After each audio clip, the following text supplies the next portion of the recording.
Bonjour à tous. Bon, je crois que vous êtes bien partis, hein, c'est bon.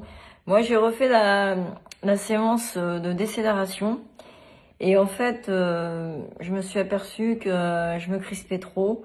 Donc c'est pour ça que j'ai voulu la refaire. Alors, je vous donne des consignes. Il faut vraiment bien appliquer les consignes suivantes. Quand on accélère d'un coup, pour se mettre en situation intensité dure et qu'on se laisse décélérer à intensité moyenne, il faut vraiment arriver à relâcher les épaules, puisqu'on sent l'acide lactique qui monte dans les épaules, le haut du corps, et on doit en fait freiner un petit peu la décélération pour qu'elle se produise en douceur et tenir 1 minute de décélération pour maintenir la consommation d'oxygène à son maximum, l'eau de max à son maximum alors qu'on décélère. Et donc, il ne faut pas tout relâcher, mais en même temps, il faut continuer à courir vite, mais relâcher le haut du corps. C'est ça qui est assez puissant finalement, parce que on travaille le relâchement dans l'effort. Un peu l'image des sprinteurs. Quand on les voit sprinter, on a l'impression qu'ils sont hyper relâchés, alors que finalement, ils essayent de maintenir une vitesse à 36-38 km/h. Voilà.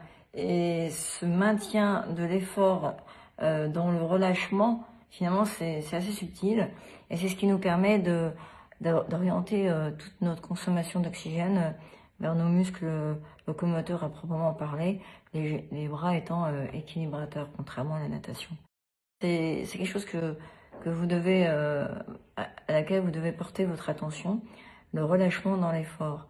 Voilà, donc ça c'est vraiment un processus intéressant à travailler dans cet entraînement de décélération. Donc je vous reprécise le protocole. Vous faites 6 minutes faciles, 1 minute moyen. Vous accélérez franchement jusqu'à vous retrouver à sensation dure. Puis ensuite, vous décélérez pendant 1 minute jusqu'à retrouver votre 1 minute à allure moyenne. Puis ensuite, vous recommencez, vous réaccélérez franchement pour vous retrouver à sensation dure, pour décélérer en douceur jusqu'à sensation moyenne pendant 1 minute.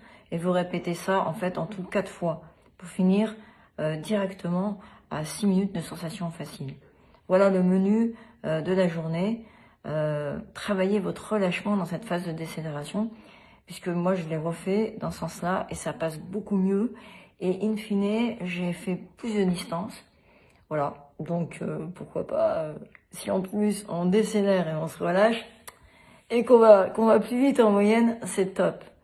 Ah, normalement, vous devez avoir une petite courbature aux ischio-jambiers si vous faites bien les exercices d'accélération et de décélération. À demain!